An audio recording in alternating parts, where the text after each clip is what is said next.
여러분 안녕하십니까? 다양한 뉴스가 가득한 방송 아주TV 뉴스룸 김혜립입니다. 5월 2일 목요일 뉴스 시작합니다. 최상병 특검법이 야당의 주도로 국회 본회의를 통과했습니다. 국민의힘 의원들은 반발하며 표결 직전 퇴장했습니다. 이태원 참사 특별법을 여야가 수정 합의했습니다. 이태원 특별법의 핵심 쟁점을 수정해 본회의에서 처리하게 됐습니다.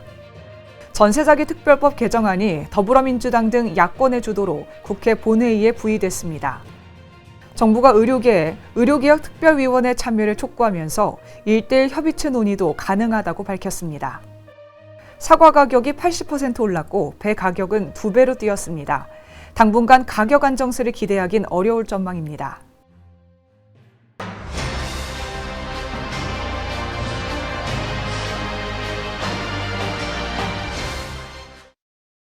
최상병 특검법이 야당의 주도로 국회 본회의를 통과했습니다.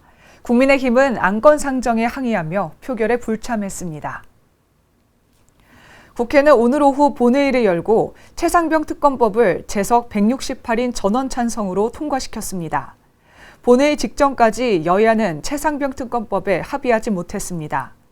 하지만 김진표 국회의장이 더불어민주당이 제출한 의사일정 변경 동의안을 받아들여 표결을 진행해 안건으로 최종 상정했습니다. 국민의힘 의원들은 반발하며 표결 직전 퇴장했습니다. 자리를 지킨 김웅 국민의힘 의원은 찬성표를 던졌습니다. 이태원 참사 특별법을 여야가 수정 합의했습니다. 이태원 특별법의 핵심 쟁점을 수정해 본회의에서 처리하게 됐습니다. 국회 행정안전위원회는 이태원 참사 재조사를 위한 특별조사위원회를 구성하는 내용의 이태원 특별법 수정안을 의결했습니다. 앞서 야당이 단독 처리했던 이태원 특별법은 윤석열 대통령의 거부권 행사로 국회 재표결 절차를 앞두고 있습니다. 수정된 법안에선 특조위 직권조사 권한 및 압수수색 영장 청구 의뢰권이 삭제됐고 특조위 활동 기한을 1년 이내로 하되 3개월 이내에서 연장할 수 있게 한 조항은 유지됐습니다. 특조위 구성과 관련해서는 위원장 1명에 여야가 각 4명의 위원을 추천해 모두 9명을 두도록 했으며 국회의장 추천 몫인 위원장을 기존의 여야 합의가 아닌 여야 협의로 정하도록 수정했습니다. 행안위를 통과한 이태원 특별법은 법사위 및 본회의 표결을 남겨놓게 됐습니다. 전세사기 피해자를 선구제 후회수 방식으로 지원하는 전세사기 특별법 개정안이 더불어민주당 등 야권의 주도로 국회 본회의에 부의됐습니다. 국회 본회의에서 전세사기 특별법 개정안이 재석 268표 중 찬성 176표, 반대 90표, 무효 2표로 가결돼 안건을 심의할 수 있게 됐습니다. 민주당 등은 지난 2월 국회 국토교통위원회 전체 회의에서 국민의힘 퇴장 속 해당 개정안의 본회의 직회부안을 단독 의결한 바 있습니다. 개정안에는 대통령령으로 정하는 기관이 전세 사기 피해 주택에 보증금 반환 채권을 매입해 피해 임차인을 우선 구제해주고 추후 임대인에게 구상권을 청구해 비용을 보전하는 내용 등이 담겼습니다. 본회의로 부의된 법안이 상정되려면 국회의장이 교섭단체 대표와 합의하는 절차를 밟아야 합니다. 민주당은 합의가 되지 않을 경우 개정안 상정 여부 투표를 진행한 뒤 처리를 강행하는 방안을 추진할 것으로 보입니다. 민주당 소속 김민기 국토교통위원장은 전세 사기로 임차 보증금을 돌려받지 못하는 임차인에게 이른바 선구제 후회수 방식은 전세 사기로 고통받는 임차인을 실질적으로 지원하는 민생 법안이라고 말했습니다. 반면 국민의힘은 모든 사기 피해자에게 현금을 지원할 수 없고 현실적이지 않다며 개정을 반대하고 있습니다. 정부가 의료계에 의료개혁 특별위원회 참여를 촉구했는데요. 1:1 협의체 논의도 가능하다고 밝혔습니다.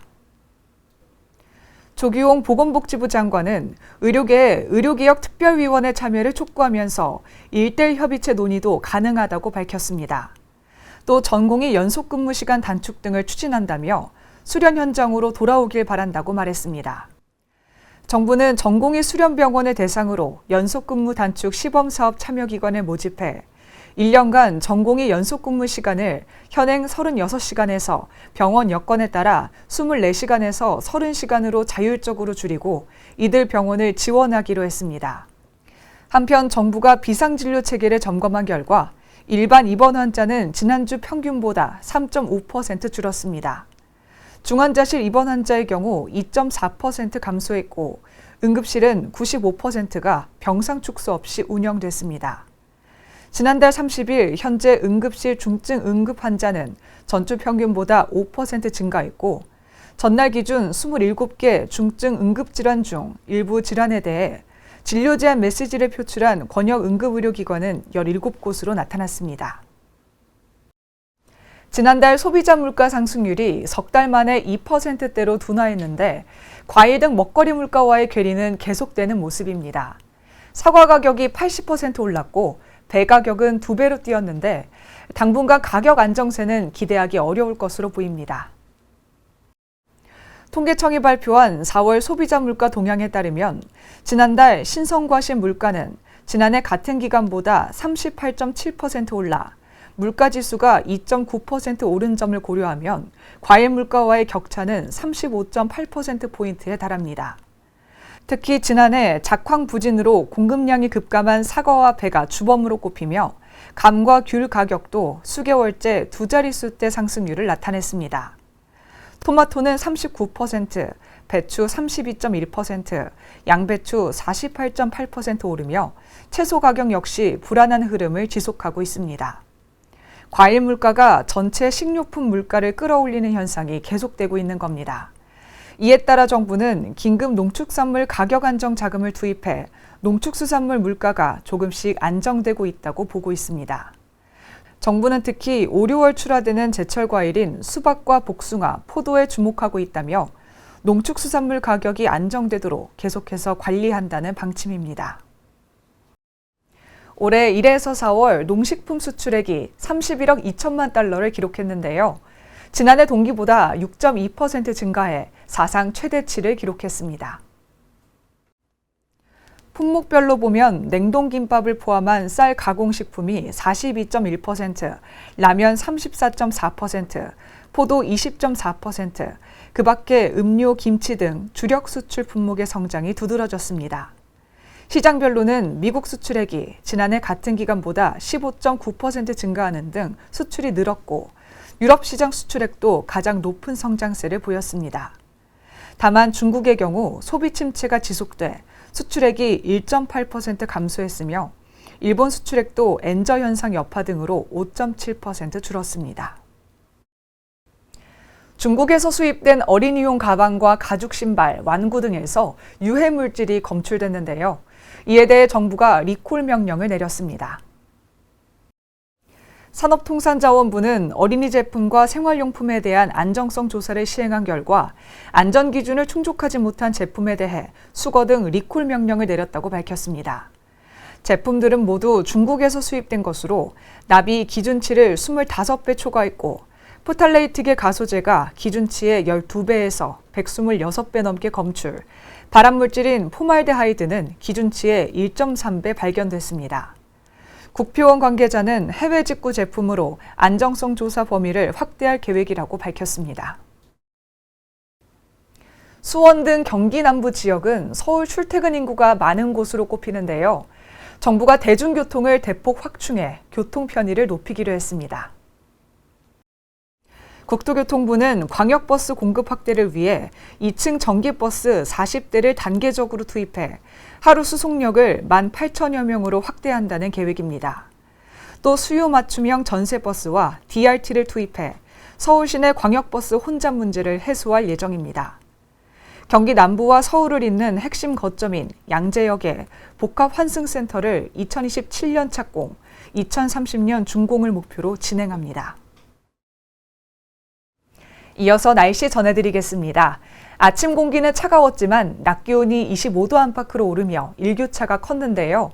전국 하늘 대체로 맑은 가운데 건조한 대기가 이어졌습니다. 전국 대부분 지역의 아침 기온은 10도 안팎으로 쌀쌀했지만 낮 기온은 25도 안팎으로 올라 큰 기온차를 보였습니다.